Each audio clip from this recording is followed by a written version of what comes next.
Well, boils and ghouls, it's your old pal, John Kassir, the voice of the Crypt Keeper. And I want to welcome my good fiends of the Horror Heals podcast. Is horror good for mental wellness? But of course it is. I delight in the delicious deaths of pitiful people on the silver screen. So get ready for a hell of a good time with my new fiends, Corey and Kendall, on the Horror Heals podcast.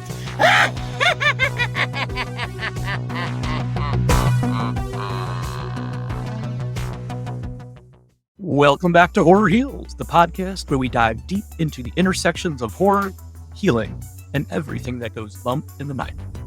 I'm Corey, and as always, I'm joined by my partner in crime and horror, Kendall. Today, we're absolutely thrilled because we're talking about two of our favorite things: true stories behind iconic horror films and The Exorcist.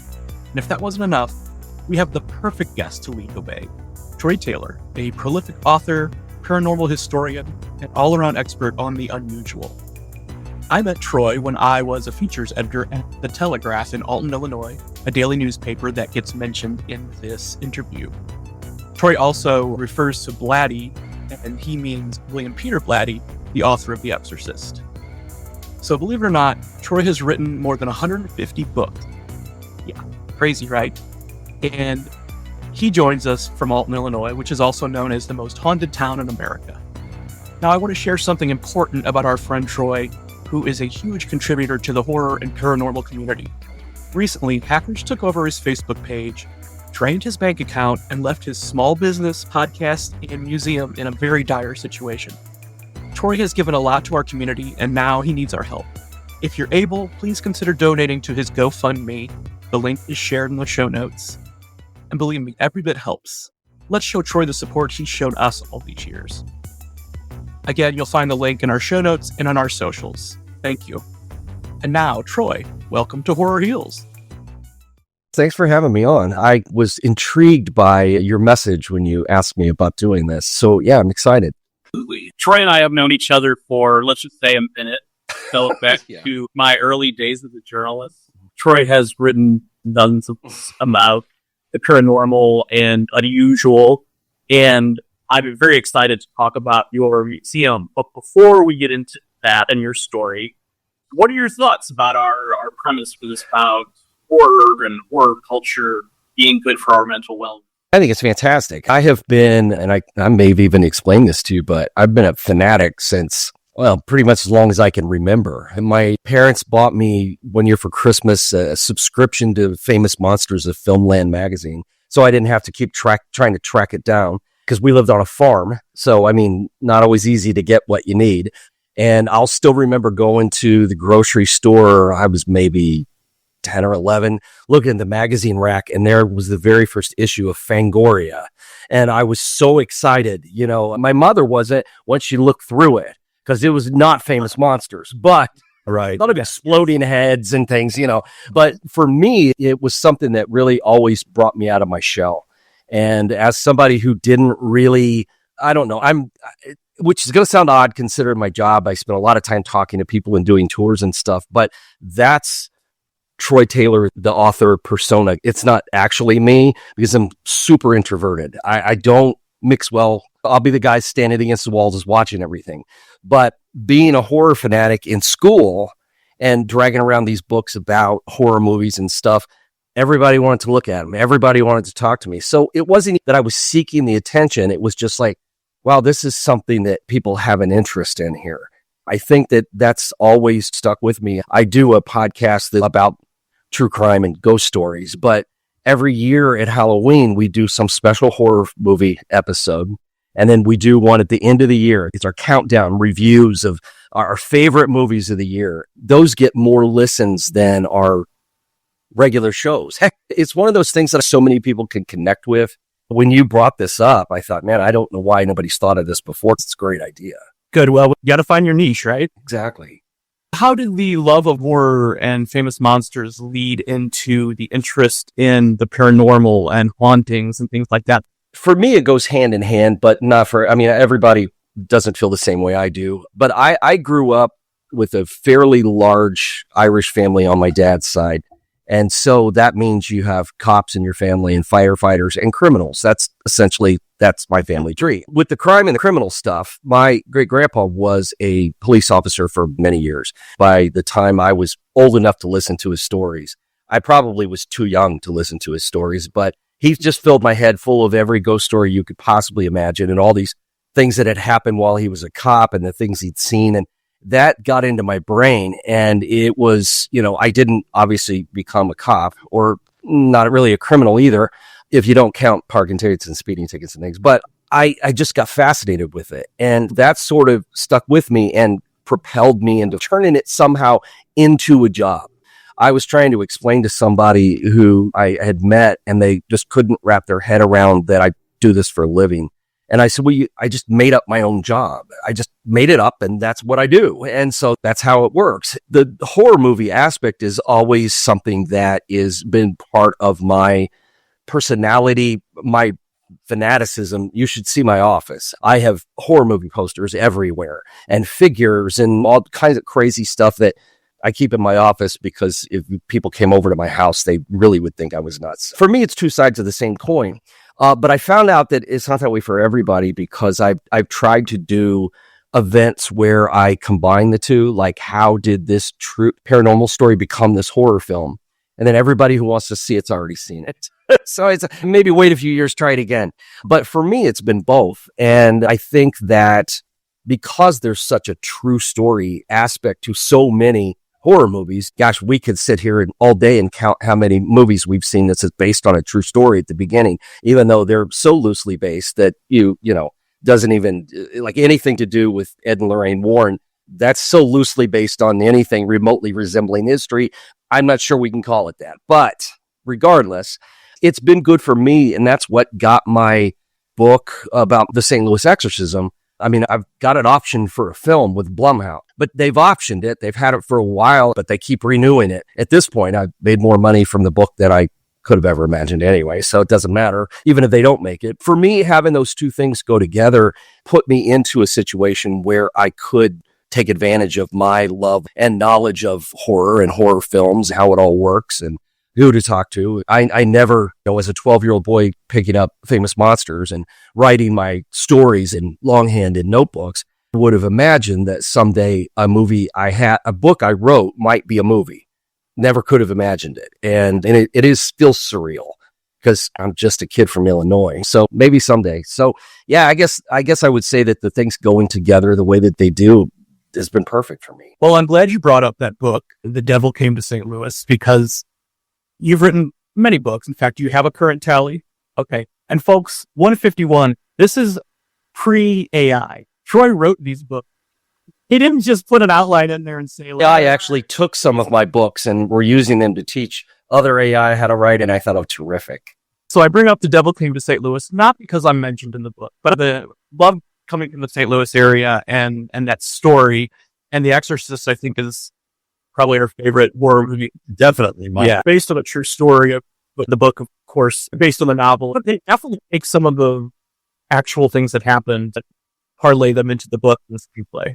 Yeah. And I think that when I first started looking into that story, it didn't take long to find out how loosely based on it.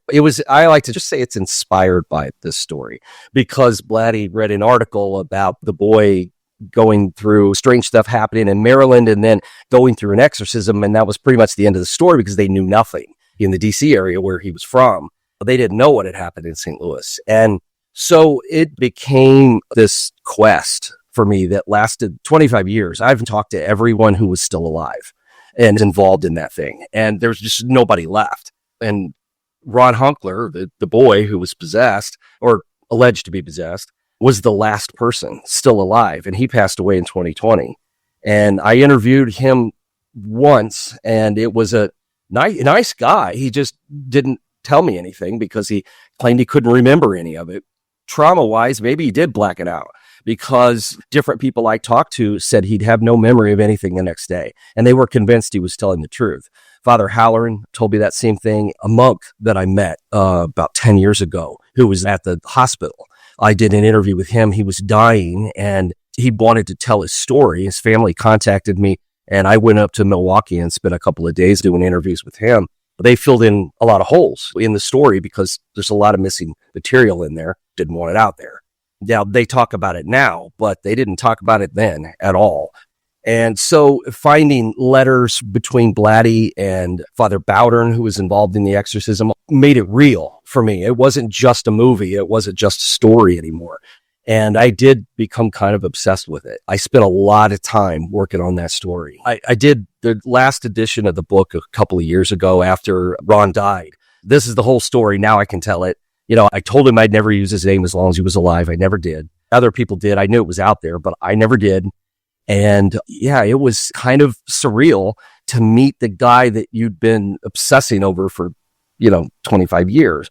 And I only got to meet him over the phone, but still, it was a real person. And then after he passed away, I spoke with his girlfriend quite a bit, and we did some more interviews after that. But yeah, it's been a long road, but I have really enjoyed it. And again, it was one of those things where it was real life and horror mixed together. And that in itself, I think, is one of the things that kept me going for so long. For sure. And you were very helpful with the coverage that I did on the story back at the Telegraph. As a journalist, you can't go down the rabbit hole too long because you got to do the next story. I definitely wrote about that St. Louis exorcism more than anything else I've ever written about. I was fortunate enough, when I was in college and in early days in the Telegraph, my great uncle was a Jesuit priest, very well respected in St. Louis. He put me in touch with Halloran. And I still remember the house I grew up in, the avocado green phone on the wall with a 20-foot cord ringing, recording the interview. He was fantastic. I'll never forget that interview. I've interviewed a lot of celebrities, but getting to talk to one of the priests who was part of it, the stories that he told me were just jaw dropped, like my jaw's on the floor, And it was matter of fact. It wasn't, I didn't sense any embellishment or anything like that. It was just memories of what happened during that time. What I enjoyed about talking to him was that he didn't want to make any big claims. He wanted everything to stay low key because this just happened, but things happen. And it's like, dude, I had the bed levitated and you're just like, well, yeah, whatever. That part was fascinating to get to talk to these people, not just him, but like you said, Father Howard was great. I interviewed him just probably about 9 months before he died. He was in Wisconsin at a care center because he had terrible cancer and was very frail. But here was this big, lanky, funny guy, really funny, who is like in constant pain, but you'd never know it to sit and talk to him because he just wanted to tell this story. And it was the same way with Brother Greg, the monk. He just wanted to tell this story and he could only talk for like maybe a half hour at a time. He'd need a nap. He was very, very frail. His niece had come and was helping because she's the one who called me. And so he'd go, okay, I got to lay down. And then they'd go. And then I'd come back later after lunch, and we'd do some more. But, it was so fascinating, stuff that you just want to talk to these people. Well, we'll definitely share the link to the most current version of the book in the show notes. And I want to read it because I have the original. I don't have the newest version. For folks who think they know the story, can you tease a couple of things that they might not know about? Yeah, I mean, it's one that's become familiar to people, but people know the basics. They know about Alexian Brothers Hospital, but a lot of the stories that get told around St. Louis are absolutely not true. That was one of the things I was trying to do, separate fact from fiction. When I first did it, as I did another edition, I was able to clean some things up. Most of the exorcism took place at the house in Belnor in the beginning. They moved Ron to the rectory at St. Francis Xavier for a while, not to any other buildings on the St. Louis University campus. None of them. No building. Doesn't matter what they tell you. It's not true. So he was there, and then at Alexian Brothers. Those were the only 3 places in St. Louis, other places that fit into the story, like the White House Jesuit Retreat Center and things. But that wasn't really the exorcism. That only happened in those 3 spots. So that was something that I had to get cleared up. There's also a lot of stories about an exorcism starting in Maryland as well, which is one of the wildest stories. Father Albert Hughes from Catholic Church there, the Hunklers were Lutheran, by the way. That's how their story got out there. They first called their Lutheran minister and wanted him to get rid of the ghost in their house. That's what they thought the whole thing was. And he's the one who witnessed a lot of the poltergeist activity around Ronnie. He just thought it was, something to do, something, parapsychological, or whatever the right word would be, because he contacted J.B. Ryan at Duke University, who was the scientist who knows everything, kind of like in The Haunting. So he was going to come investigate. By then the family had gone on to St. Louis. But the story was that they had contacted a priest there in Maryland, and he'd come to the hospital to perform an exorcism on Ronnie in the hospital with no permission from the bishop or anything else. And then there was this terrible incident that happened involving the priest, and he was never the same again. That's how the story goes. None of that's true. But it was interesting to dig into. So I revealed how I found out it wasn't true. And that makes it a much more interesting story than just a story, because I know people will read it. And listen, I don't have the answers. I just present everything I found. And then I let people decide what they want to believe. If you want to believe it was possessed, good for you. If you don't, that's okay too. But here's the reasons why it could be a hoax. And here's the reasons why it probably isn't. But again, you got to decide. And so that became the way that I did the book. And I've continued to, is when I speak about it, I do it the same way. I'm like, guys, I can't tell you. You've got to decide what you want to believe. And so there are a lot of stories out there, but that's been one of the fun things about the whole thing, finding out what really did happen instead of just something that we've seen in a documentary or read in a magazine. So yeah, I don't know if I teased anything, but I think that I teased the fact that, people are going to get everything I could find that was the truth about this story from people who were actually there. These were people who were there, and they're the people that I wanted to talk to. I was lucky enough to get to do it. Well, I think it's important because here we are, the 50th anniversary of the movie. It continues to be an introductory horror film for people. And surely the conversation after somebody sees it for the first time is like, well, it's based on a true story. So to have your book available, it's like, here's everything that we know actually happened, from the mouths of babes, it's great. Yeah. I mean, it's happy to promote it. Yeah, it was great. I don't know that I'll ever work on another book that is as personally important to me as that one became. Just doing the work on it all the years that I did. I've written a lot of stuff that I enjoyed writing and love having the books out there, but that's one that will always be the top of my list. Oh, for sure. I mean, I could tell how passionate you were about the project 16, 17 years ago when you were working on it for the first time. Just kudos for powering through and doing it, because it's not easy work, journalism. And especially when you're talking about a story that's going back to 1950, as you said, nobody's left. In some ways, writing has gotten easier because now, at least in my field, I have so much access to old newspapers and things I did not have 25 years ago. When you had to go down a library and look through microfiche and you didn't even know what you were looking for, just hoping for the best. That's gotten easier, but writing about stuff from that time period has gotten a lot harder if you want to do it right, because there's no one left to talk to. They're all gone. So even when you talk to relatives or family members of a guy who lived next door or whatever, now you've moved into second and third hand stories again. So it's no better than, just reading some book and going, oh, well, this is what they said. It must be true. That's gotten a lot harder and continually gets harder as time goes on, because I can't stop writing about old stuff. So that's what I love. Well, I would imagine you'll be very protective of the story. And you mentioned it being optioned from a company. Do you have any idea of what the intentions are, or like a fictionalized version of what really happened? I'm sure that's the plan. When we've talked about it, and we have a meeting every year at least, because they got to, they'll okay, well, we're going to renew it again. So let's talk about this. I mean, I've had directors attached to it, all kinds of things. It just hasn't gotten made yet. The idea, when I first talked to one of the producers, was that he wanted to make sure that the way I wrote it came across in the movie, that I don't tell people what they should or should not believe when it comes to the end of the story. Believe it or don't believe it. I'm hoping they will do it in a way that leaves the door open to your own interpretations, or at least for you to decide, leave it vague as to whether, is it real? Was it real? We don't know. but these things happen. So that's what the original plan was.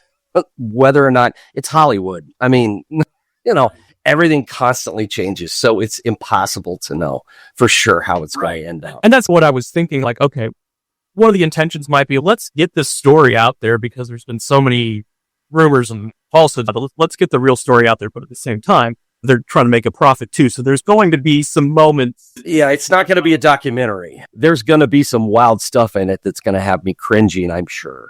But on the other hand, if it gets more people interested in the actual story, then that's even better, and I think it probably would if, people know The Exorcist is, and it's gotten them interested in it. But if there's a movie about why The Exorcist is The Exorcist, that might be even better. We will see. My one appeal to them, if they're listening, is that if you're going to think of this as sort of a companion piece to The Exorcist from 1974, practical effects. I won't hold my breath there either. It would always be nice, but you know how that goes. So here's the thing. Maybe we're about to see a practical effects renaissance. I'm excited to see the new Beetlejuice movie because just from the trailers, it's giving me the same vibes as the movie that I loved as a 13-year-old. And as they've said, the majority of it's practical effects. So you can still do it. They said that about Alien Romulus too, but I don't know if you saw it. I did enjoy the movie, but there are a couple of things in it that maybe started out as practical and somebody decided to enhance them a bit that don't really work for me. But other than that, the movie is pretty good. I love that franchise. I'll go see Alien whatever. I'm one of those people who'll go around going, one of my favorite ones is Alien versus Predator, right? I love that movie. And they're like, what? And I'm like, yeah, for real. I love it. So I'm not probably the right person to ask when it comes to that. But I think you're right about practical effects. I do think they are making a comeback. People our age are the ones making the movies now. We grew up with The Thing and, Rob Bottin and those guys doing real effects. Now we're the ones making the movies and we want to bring back that kind of stuff. So I've seen a lot more of it. It just all depends on what age people are. I think that's a big part of it. So yeah, we'll see. Okay, we're going to pause there. Whew, Troy, this has been a very fascinating conversation. From the true story behind The Exorcist to your personal journey as a horror fan and author, we've covered a lot of spooky ground today. For our listeners, we'll share the link to Troy's most recent edition of The Devil Came to St. Louis in the show notes. And seriously, folks, if you thought you knew the story, Troy's book is gold. And seriously, if you thought you knew the story behind The Exorcist, Troy's book is going to make you question everything. It's the ultimate deep dive into the facts behind the fiction. Troy's back with us on our next episode where we talk about his American Oddities Museum. It is some wild stuff. If you enjoyed this episode, don't forget to subscribe, leave a review, and share it with your fellow horror fans. And remember, when someone asks, is horror good for mental wellness? You say, but of course it is. The Horror Heals podcast is produced and presented by How the Cow Ate the Cabbage, LLC.